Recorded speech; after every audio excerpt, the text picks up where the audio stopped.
ನಮ್ಮ Sahyadri news channel ಅನ್ನು YouTube, Facebook ಹಾಗೂ ಇನ್ಸ್ಟಾಗ್ರಾಂನಲ್ಲಿ ನೋಡಿ.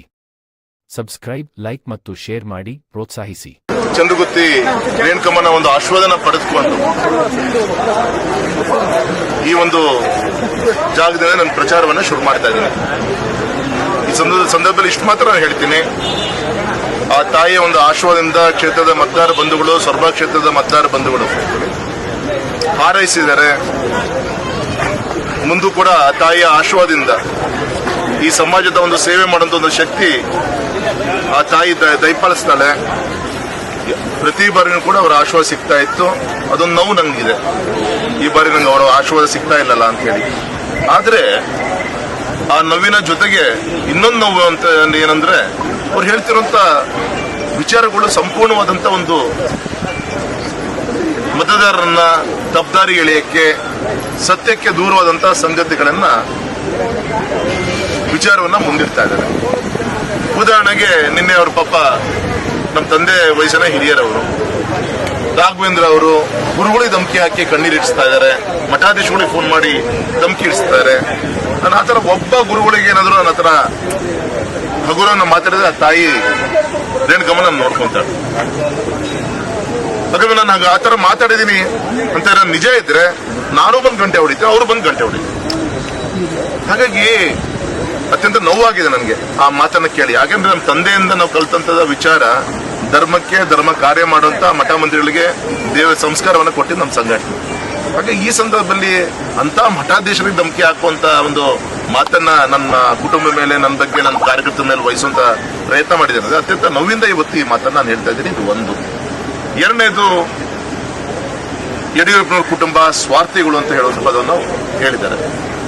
ಇದೇ ಯಡಿಯೂರಪ್ಪನವ್ರ ಕುಟುಂಬದ ಬಗ್ಗೆ ಇದೇ 15 ದಿನ ಕೆಳಗೆ ಶಿಕಾರಿಪುರದಲ್ಲಾದಂತ ಬಹಿರಂಗ ಸಭೆಯಲ್ಲಿ ಕುಟುಂಬ, ನಮ್ಮ ಯಡಿಯೂರಪ್ಪನವರು, ನಿಮ್ಮ ರಾಘಣ್ಣ, ವಿಜಯಣ್ಣ, ಅದು ಹುಲಿ ಆದ್ರೆ ಇದು ಮರಿ ಹುಲಿ ಅಂತೇಳಿ ರಾಜ್ಯಾಧ್ಯಕ್ಷರಿಗೆ ಹೇಳಿದಂತವ್ರು ಇವತ್ತಲ್ಲೇ ವಿಜಯಣ್ಣ ಬೇಡ ಆಯ್ತಾ? ಇದೇ ನಿಮ್ಮ ರಾಘಣ್ಣನ ಮೊನ್ನೆ ಎಲ್ಲ ಅರ್ಚಕ ಸಂಘದಿಂದ ಪೂಜೆ ಮಾಡಿ ನಮ್ಮ ಪಂಚಪೀಠದ ಜಗದ್ಗುಳ ಒಂದು ವೇದಿಕೆಯಲ್ಲಿ ರಾಘಣ್ಣನ 5 ಲಕ್ಷಕ್ಕಿಂತ ಹೆಚ್ಚಿನ ಅಂತರದಲ್ಲಿ ಆಶೀರ್ವಾದನ ಮಾಡಬೇಕು ಅಂತೇಳಿ ಹೇಳಿದಂತ ಯಡಿಯೂರಪ್ಪ, ನಮ್ಮ ಈಶ್ವರಪ್ಪನವರು ಯಾಕೆ 15 ದಿನದಲ್ಲಿ ಬದಲಾವಣೆ ಆಯಿತು? ಸಹಜ ಅವ್ರಿಗೆ ನೋವಾಗಿದೆ. ಅವರ ಸುಪುತ್ರ ಅಂತ ಕಾಂತೇಶಿಗೆ ಸೀಟ್ ಬೇಕು ಅಂತ ಪ್ರಯತ್ನವನ್ನ ಮಾಡಿದ್ರು, ಮಾತು ಕೊಟ್ಟಿದ್ರು ಅಂತ ಹೇಳ್ತಾರೆ. ಮಾತು ನೋಡಿ, ಇವತ್ತು ಸಹಜವಾಗಿ ಗೌರವಂತ ಈಶ್ವರಪ್ಪನವರು, ಗೌರವಿತ ಕಾಂತೇಶ್ ಅವರು ಮನೆಗೆ ಬಂದು, ಯಡಿಯೂರಪ್ಪನವರೇ ಒಂದು ತಿಂಗಳು ನಾ ಪ್ರವಾಸವನ್ನ ಮಾಡಿದ್ದೀನಿ, ಒಂದು ತಿಂಗಳು ಪ್ರವಾಸ ಮಾಡಿದ್ದೀನಿ ಹಾವೇರಿ ಜಿಲ್ಲೆಯಲ್ಲಿ. ವಾತಾವರಣ ಚೆನ್ನಾಗಿದೆ, ದಯಮಾಡಿ ತಾವು ಕೂಡ ಗಮನ ಕೊಡಬೇಕು. ಬರೇ ಚುನಾವಣೆ ಸೀಟ್ ಅಷ್ಟೇ ಅಲ್ಲ, ಗೆಲ್ಸ್ಕೊಂಡ್ಬರ್ಬೇಕು ನೀವು ಅಂತೇಳಿ ಈಶ್ವರಪ್ಪನವರು ಹೇಳಿದಾಗ ನಮ್ಮನೆಗೆ ಬಂದಂತ ಒಂದು ಕುಟುಂಬಕ್ಕೆ ಇಲ್ಲ ಅಂತ ಹೇಳಕ್ಕಾಗತ್ತಾ? ಹೃದಯಪೂರ್ವಕ ನಾನು ಆಶೀರ್ವಾದನೆ ಮಾಡಿದ್ದು ನಿಜ, ಮಾತಲ್ಲ, ಹೃದಯಪೂರ್ವಕ ಆಶೀರ್ವಾದನೆ ಮಾಡಿದ್ದು ನಿಜ. ಆದ್ರೆ ಆ ಪ್ರೋಸೆಸ್ ಅಲ್ಲಿಂದ ಈ ಒಂದು 5-6 ತಿಂಗಳು ನಡೀತಲ್ಲ, ಇದೆಲ್ಲದು ಕೂಡ ಹೈಕಮಾಂಡ್ ಕನ್ವಿನ್ಸ್ ಆಗಿಲ್ಲ. ಹೈಕಮಾಂಡ್ ಅವ್ರದೇ ಆದಂತ 8-10 ರೀತಿಯಂತ ಸರ್ವೆ ಕಾರ್ಯಗಳು ಇನ್ನೊಂದು ಮಾಡಿಕೊಂಡು ಆ ಚುನಾವಣಾ ಕೇಂದ್ರದ ಸಮಿತಿ ಒಳಗೆ ಯಡಿಯೂರಪ್ಪ ಒನ್ ಆಫ್ ದಿ ಸದಸ್ಯರಷ್ಟೇ.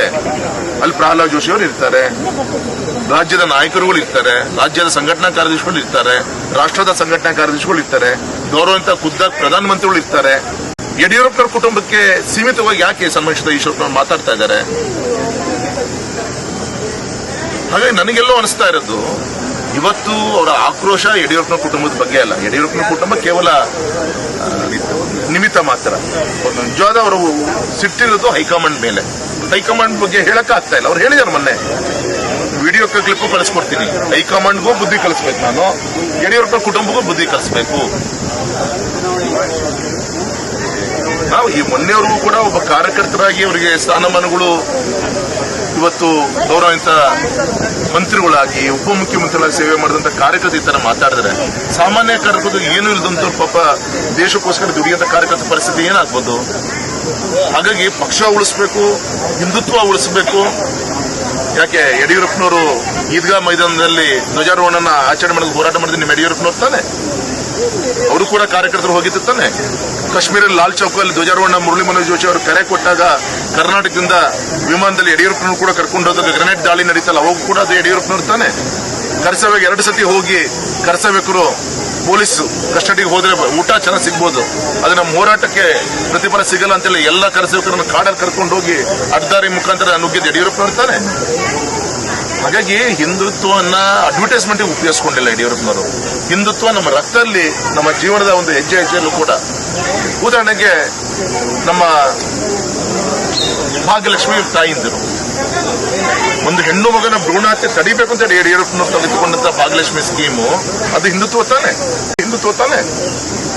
ಹಾಗಾಗಿ ಹಿಂದುತ್ವದ ಬಗ್ಗೆ ಯಾರಿಂದನೂ ಯಡಿಯೂರಪ್ಪನ ಕುಟುಂಬ ಆಗಲಿ ಯಡಿಯೂರಪ್ಪನವರಾಗ್ಲಿ ಭಾಜಪ ಆಗಿ ಕಲಿಬೇಕಾಗಿಲ್ಲ. ಇವತ್ತು ಮೆಚುರಿಟಿ ಮಾಡ್ಕೊಂತ ಬಂದಿದ್ದೀವಿ. ವಿಶೇಷವರು ಹೇಳ್ತಾ ಇದೆ, ನಾನು ಮೋದಿಯವರ ಫೋಟೋ ಹಾಕೊಂಡು ನಾಳೆ ನಾ ಗೆದ್ರೆ ನಾನು ಮೋದಿಗೆ, ಅಯ್ಯ ಸ್ವಾಮಿ, ಪ್ರಜಾಪ್ರಭುತ್ವ ವ್ಯವಸ್ಥೆಯಲ್ಲಿ ಭಾರತೀಯ ಜನತಾ ಪಕ್ಷದ ಅಧಿಕೃತವಾದಂತಹ ಅಭ್ಯರ್ಥಿ ನಿಮ್ಮ ರಾಘಣ್ಣನ ನಮ್ಮ ಕಾರ್ಯಕರ್ತರು ಹೈಕಮಾಂಡ್ ಆಶೀರ್ವಾದ ಮಾಡಿ ಸ್ಪರ್ಧೆ ಮಾಡಂತ ಅವಕಾಶ ಮಾಡಿಕೊಟ್ಟಿದೆ. ಇವತ್ತು ನಾನು ಗೆದ್ದು ಹೋಗಿ ಮಾತ್ರ ಅಲ್ಲಿ ಮೋದಿಜಿಯವರ ಪರವಾಗಿ 28 ಕ್ಷೇತ್ರದಲ್ಲಿ 27 ಭಾಜಪ NDA ಗೆಲ್ಲಿ, ಇಲ್ಲಿ ಮಾತ್ರ ನಾನು ಗೆಲ್ಲಿ. ಅಂದ್ರೆ ಮೊನ್ನೆಯವರು ಹೊಗಳುತ್ತಿದ್ದ ಈಶ್ವರಪ್ಪನವರು ಈ 2 ವಾರದಲ್ಲಿ ವ್ಯತ್ಯಾಸ ಆಗಿ ಕಾಂತೇಶಕ್ಕೆ ಸೀಟ್ ಸಿಕ್ಕಿಲ್ಲ ಅಂತೇಳಿ ಏನ್ ಮಾತಾಡ್ತಾ ಇದ್ದಾರೆ. ಜನ ಪ್ರಜ್ಞಾವಂತರು ಎಲ್ಲದೂ ಗಮನಿಸ್ತಾ ಇದ್ದಾರೆ. ಇದೇ ಪ್ರೀತಿ 2 ವಾರ ಕೆಳಗಿದ್ದು 2 ವಾರದಲ್ಲಿ ಇಷ್ಟೊಂದು ಬದಲಾವಣೆ ಯಾಕಾಯ್ತು? ಅಥವಾ ವಿಜಯಣ್ಣನ ಬಗ್ಗೆ ವಿಶ್ವಾಸ ಇಲ್ಲ ಅಂದಿದ್ರೆ ಇವತ್ತು ಮಾತ್ರಕ್ಕಿಂತ ಅವತ್ತು ಮಾಡಿದ್ದಿಲ್ಲ ಕೇಳ್ಬೋದಿತ್ತಲ್ಲ. ಮೊನ್ನೆವರೆಗೂ ಯಾಕೆ ಸುಮ್ಮಿದ್ರು ಪಾಪ. ಹಾಗಾಗಿ ಈ ರೀತಿಯಂತ ದ್ವಂದ್ವ ನೀತಿ ಜನ ಚರ್ಚೆ ಮಾಡ್ತಾ ಇದ್ದಾರೆ. ಇದೆಲ್ಲದಕ್ಕೂ ಕೂಡ ಇನ್ನೂ ವಿಶ್ವಾಸ ಇದೆ. ಗೌರವಂತ ನಾಯಕರಂತ ಈಶ್ವರಪ್ಪನವರು ಇನ್ನೂ ಕೂಡ ಒಳ್ಳೆಯ ಒಂದು ಚಿಂತನೆ ಮಾಡಿ ಅವರ ಆಶ್ವಾಸ ಸಿಗ್ಬೋದು ಅಂತ ನಾನು ಅನ್ಕೊಂಡಿದ್ದೀನಿ. ಸನ್ಮಾನಿಸಿದ ಮಧು ಬಂಗಾರಪ್ಪ ಒಬ್ಬ ಶಿಕ್ಷಣ ಸಚಿವರು, ಅತ್ಯಂತ ನೋವಿಂದ ಹೇಳಲಿಕ್ಕೆ ಇಚ್ಛೆಪಡ್ತೇನೆ. ಕಳೆದ 3-4 ದಿನದ ಪ್ರವಾಸದಲ್ಲಿ ಅವರು ಉಪಯೋಗಿಸಿದ ಪದಗಳು, ಹಡಪೆಟ್ಟಿ ದುಡ್ಡು, ನಮ್ಮಪ್ಪನು ಮುಖ್ಯಮಂತ್ರಿ ಆಗಿ ಸಂತೋಷ. ನಂಗೆ ಗೌರವಂತ ಬಂಗಾರಪ್ಪನವ್ರ ಬಗ್ಗೆ ಅತೀವವಾದಂತ ಗೌರವ ಇಟ್ಕೊಂತ ಕುಟುಂಬಗಳಲ್ಲಿ ನಾನು ಕೂಡ ಒಬ್ಬ. ಕಾರ್ಯಕರ್ತರಿಗೆ ಚೇಲಾಗಳು, ಇದೇ ಕಾರ್ಯಕರ್ತರು ಪೂಜ್ಯ ಬಂಗಾರಪ್ಪನವ್ರನ್ನ ಸಂಸತ್ ಸದಸ್ಯರಾಗಿ ಮಾಡಿದ್ರು ಒಂದು ಟರ್ಮ್ನಲ್ಲಿ. ಇದೇ ಬಿಜೆಪಿಯ ಕಾರ್ಯಕರ್ತರು ಮಧು ಬಂಗಾರಪ್ಪ ಬಿಜೆಪಿಯಿಂದ ಸ್ಪರ್ಧೆ ಮಾಡಿದಾಗ ಹಗಲು ದುಡಿಮೆ ಮಾಡಿದ್ರು. ಈ ಭಾಜಪ ಕಾರ್ಯಕರ್ತರಿಗೆ ಚೇಲಾಗಳು ಅಂತ ನಿನ್ನ ಪದ ಶಿಖರದಲ್ಲಿ ಉಪಯೋಗಿಸ್ತಾರೆ ಅಂದ್ರೆ ಎಷ್ಟು ದರ್ಪದ ಮಾತು, ಎಷ್ಟು ಅಹಂಕಾರದ ಮಾತು ತಾವು ಇಷ್ಟ ಮಾಡ್ತಾರೆ. ಜನ ಇದೆಲ್ಲದೂ ಕೂಡ ಗಮನಿಸ್ತಾ ಇದ್ದಾರೆ. ನನಗೆ ಈ ಚುನಾವಣೆಯಲ್ಲಿ ಫ್ರೇಮ್ ಕ್ಷೇತ್ರದ ಅಭಿವೃದ್ಧಿ ಇವತ್ತೇನಾಗಿದೆ, ಮುಂದೇನಾಗಬೇಕು, ಇದನ್ನ ಇಟ್ಕೊಂಡು ಚುನಾವಣೆ ಮಾಡ್ತಾ ಇದ್ದೀನಿ. ರಾಷ್ಟ್ರೀಯತೆ ವಿಚಾರವನ್ನು ಇಟ್ಕೊಂಡು ಚುನಾವಣೆ ಮಾಡ್ತಿದ್ದೀನಿ. ನಮ್ಮ ಹಿಂದುತ್ವವನ್ನು ಇಡೀ ಪ್ರಪಂಚ ಒಪ್ಕೊಂಡಿದೆ. ಈ ಸಂದರ್ಭದಲ್ಲಿ ಆ ಎಲ್ಲಾ ವಿಚಾರಗಳನ್ನ ಇಟ್ಕೊಂಡು ನಾನು ಚುನಾವಣೆಯ ಒಂದು ಪ್ರಚಾರವನ್ನು ನಾವೆಲ್ಲ ಸೇರಿ ಮಾಡ್ತೇವೆ.